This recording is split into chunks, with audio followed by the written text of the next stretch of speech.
Well, good afternoon, everybody. Can you hear me okay? This is actually going to be an interactive workshop, so I encourage you, please take photos.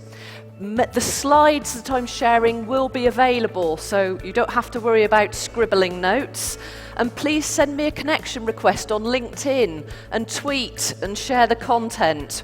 We want to actually say what you can do as practical exercises to make a difference.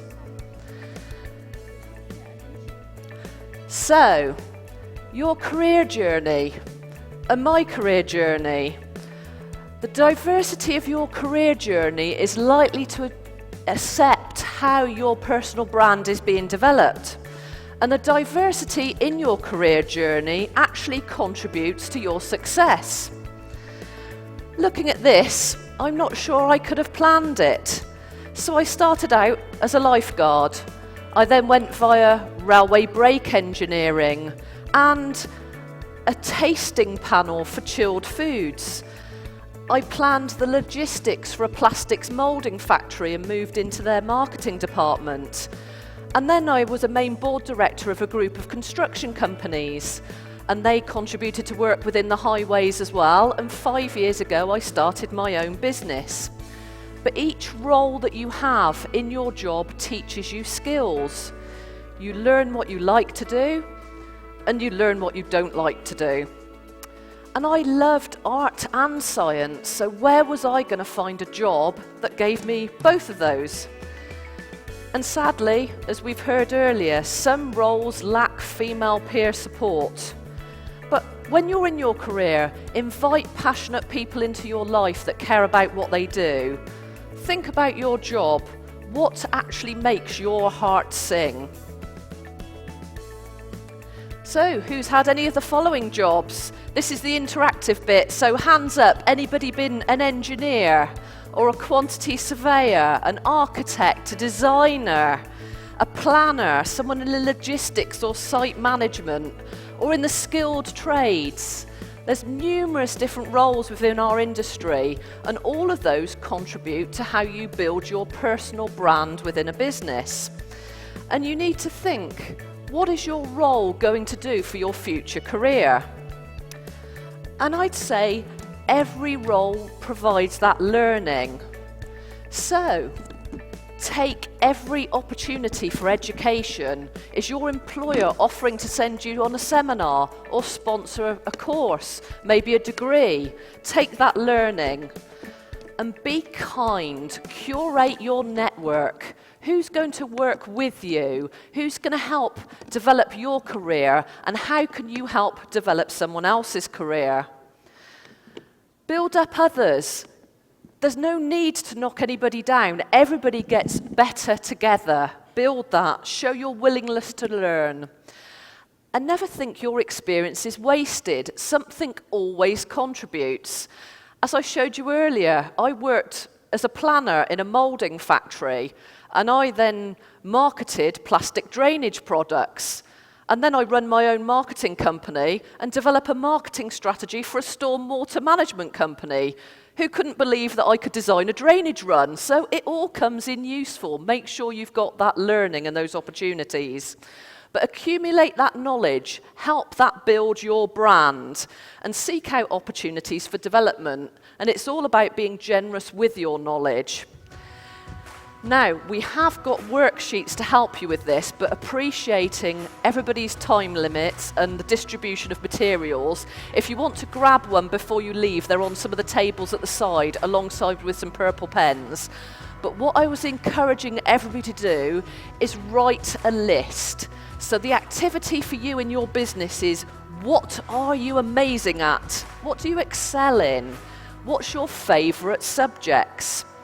The list is about praise. You need to flatter yourself. So we'll skip the idea of actually having a 2-minute exercise to write it, but please take the list afterwards.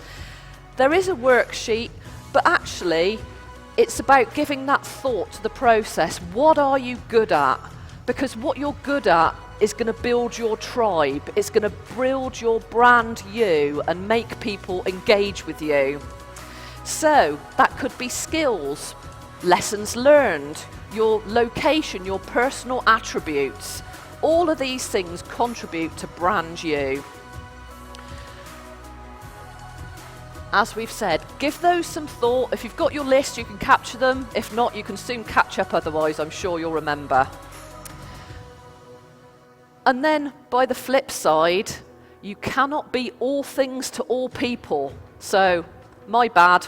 What's your bad list? What don't you like to do? It's really important to understand what you love to do and actually what you don't want to do. And that's some of the career journey education that you gain. You try things, you think, no, that didn't work for me, or I love this. And that's what you need to build up. So in your list, you've also got your bad list. And it's hard to do that. And actually, you will find many people, and this is particularly true of women, sadly, are able to write more on what they're not good at than what they actually are good at. So build that in mind. What you don't like, what you consider yourself bad at, and you're probably not bad at it, it's probably a training opportunity. Look at the positivity. What do you avoid doing altogether? There's just some things you don't want to do. So, when you had your list, I suspect for most people the bad list would be longer. So that being the case, you need to build your magnificent marketing. If your first list is longer, congratulations. We can make you even more amazing and awesome. There's lots you can do to help yourself. So when you're feeling positive about your business, when you're feeling positive about the work that you do, that's the impact you have on other people.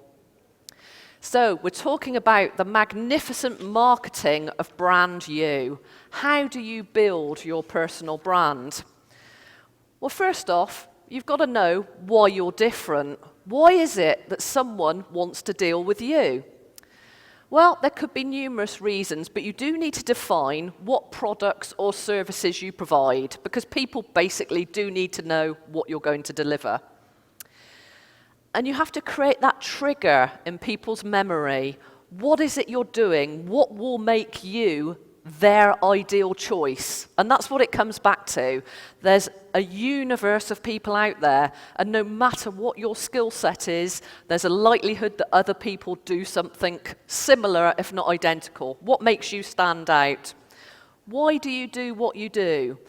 And that will be about your mission and your vision. What's your passion? What makes your heart sing? What is it that you want to do so that actually you can sell that dream to someone else? What drives you? So you need to think about all those things, but that all needs to be wrapped up in being memorable. And what is it you do to cut through so that your audience knows in your brand development you're the one to choose for this area of expertise? And in order to do that, you really do need to understand who is your ideal customer. And there are numerous people that are your ideal customers. So it will depend.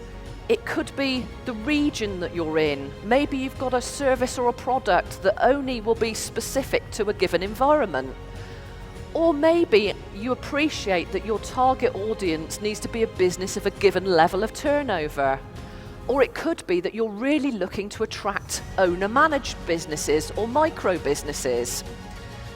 But it always needs to come back to, regardless of their demographic or what your product mix is that you're offering, what is their problem, and therefore, what is your solution? You can't be all things to all people. You need to find that niche. And when you find the niche for your audience, then you will get that stand out. What do you do? What do you want to be known for? And understanding what you're going to be known for needs to be mapped in terms of your competitor analysis. And that might be, you need to understand who your direct competition are, but don't think it's necessarily the company that makes the same thing that you do or the service that you do. It could be someone else who's competing for that same time level or that same spend.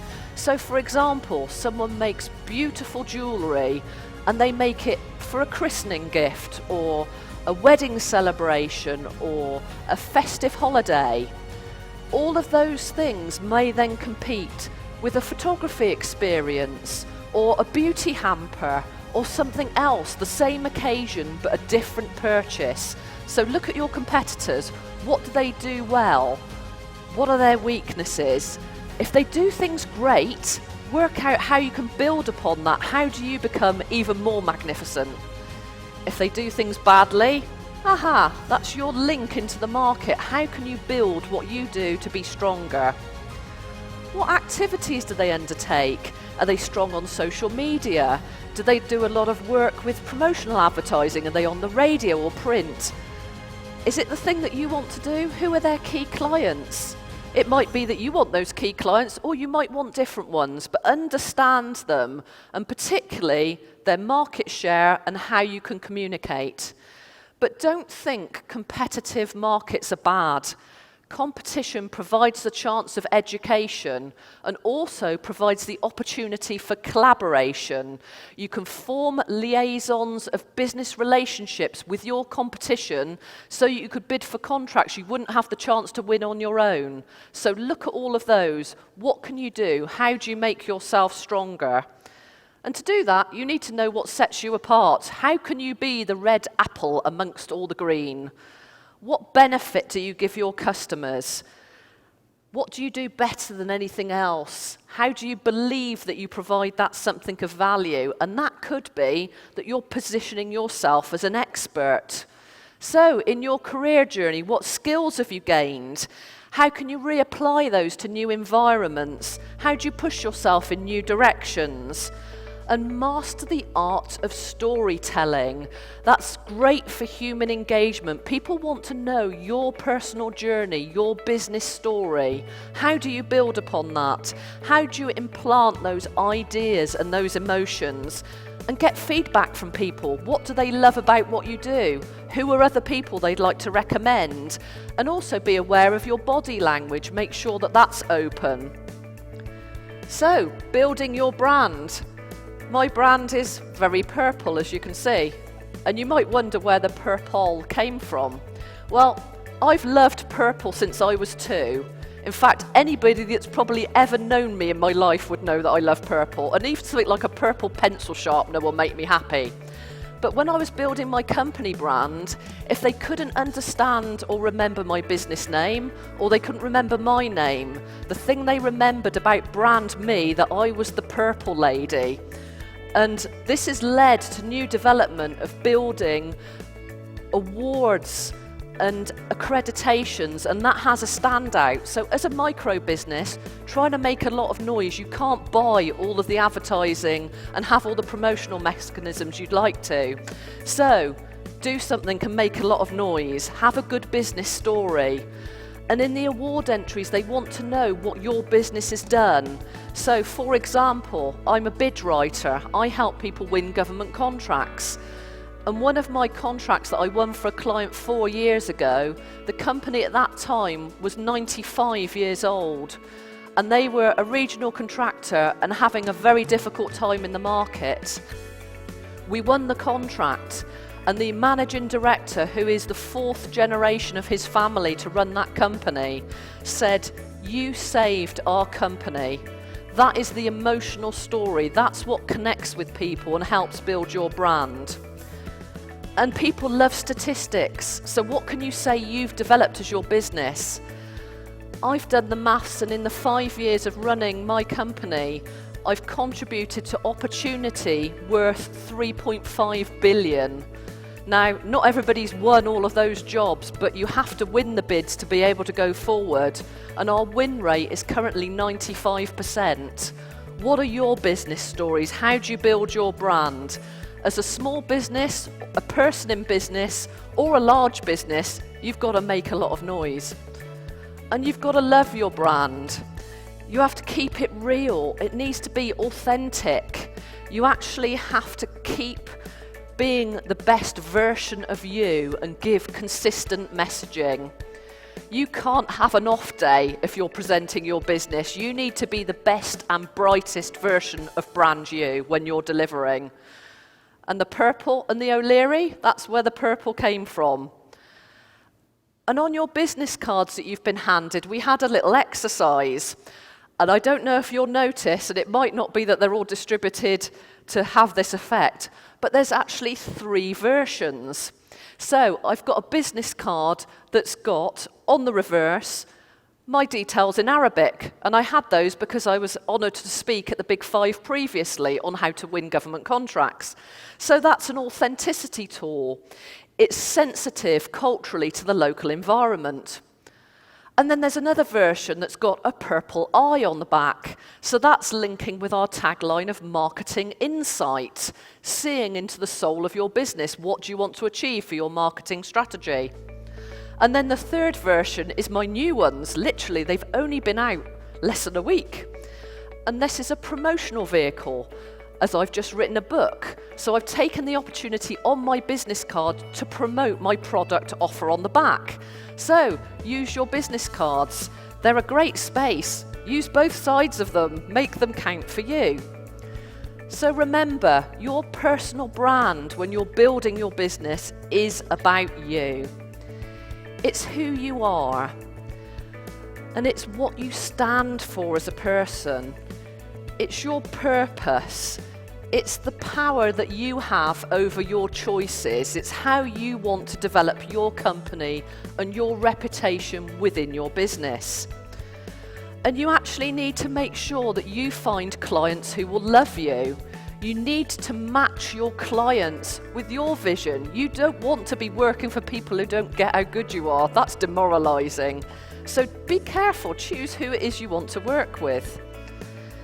Build your client story, get them to love you, and build your niche and your following.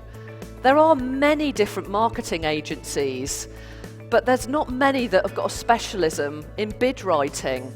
And it enabled me to have a niche because I was doing bids from a marketing perspective. What were the client pain points in the bid? And how did we use marketing messages to deliver a winning quality proposal? That's very different than a quantity surveyor type of approach where you look at something cheaper and squarer and quicker. Sometimes the client doesn't want that. They might have told you what their social agenda is that they need to change by the construction project they're building. So you need to look at the information and make it relevant. And actually, with your niche and your perfect customer, it's all about the story you had. I, as a hobby, used to love doing consumer competitions. And it was in the days prior to the internet that I first did it, forming slogans, and it was promotion and marketing, and that was the learning that I had before I was able to study. But I was also in the logistics side of the company, so I planned all of the factory. They gave me the opportunity to sponsor both my bachelor's and my master's degrees. So take that education and move that forward with your brand. It gave me a career where I was able to use the knowledge of my career journey as a marketing strategist and put that into bid writing and award entry as well. It's really positive to have different strings to your bow, as they say in England. So, that looks like a fairly perfect beach to me, but who is your perfect customer? And what is perfect for them? What are their biggest challenges? You need to look at brand you and say, how do you address those challenges? How can you address that critical question? How can I help you? And why do you need to choose me? That's what you need to get across. Who will embrace brand you the most? And that's actually where the 4 W's come in. You may have seen this from the lead up to the presentation, and you're thinking, well, I know a fair few W's, which ones could they be? The who, the where, the when, but most importantly, and this applies in networking and your marketing messages, your client will want the cut through of what's in it for me. They want to know how you will solve their problems. So, for example, for mine, I would say, hello, I'm Denise O'Leary. I'm from the UK, and my company is Purpol Marketing, and it was founded in 2014. I help companies win more often. With a 95% win rate, we help businesses win contracts and pitches, and help them build up their people and their processes with marketing strategies to set their strategic direction so they win even more. And if you have that conversation with someone, they might remember your name or where you're from. They're probably really not that bothered where you formed your company, but they will understand what you deliver. How do you do something that is of real benefit to them? They want to win more of their bids. They want to win that pitch when they turn up. So, this is the things that you need to bear in mind. And you focus this on brand you. Again, you've got this on your worksheet, but give it the thoughts. Who you are, where you're from, when you've got the opportunity to help, and most importantly, what's in it for them. Remember that. And you might want to think about creating a Twitter-friendly headline, something short and punchy. So ours, when we have it into a small word limited level, is we help people win more often. Think of a tagline that you can use for you and your business. You want to give them the one thing that you want them to remember. So it is about the focus of the benefit you provide. What is that benefit?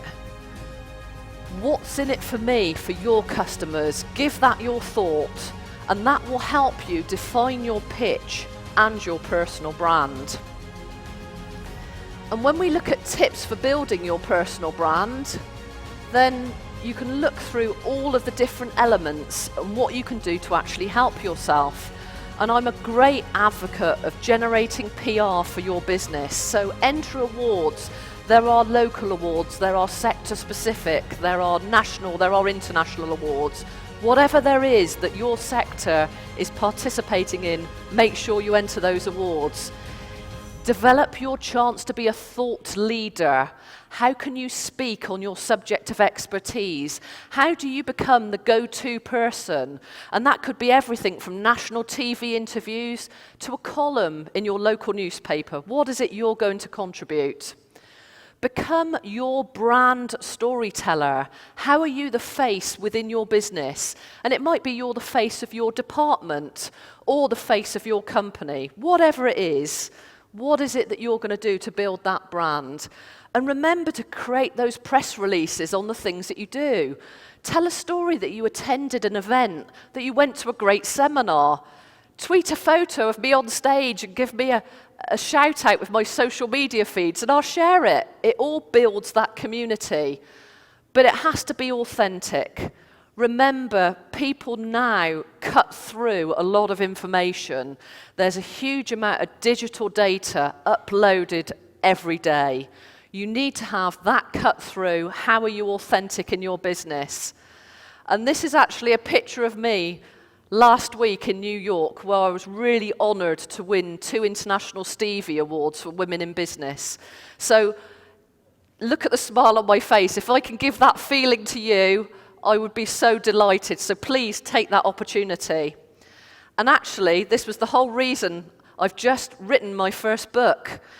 And who would think that bid writers could write books? But it's something to help every person win awards. And it's actually on Amazon AE, I'm delighted to report. And it's launching on the 14th of January. But I've got 20 copies here that I managed to get in my luggage. So please see me afterwards if you'd like to buy one. I'd really love for you to share that success. It's really important.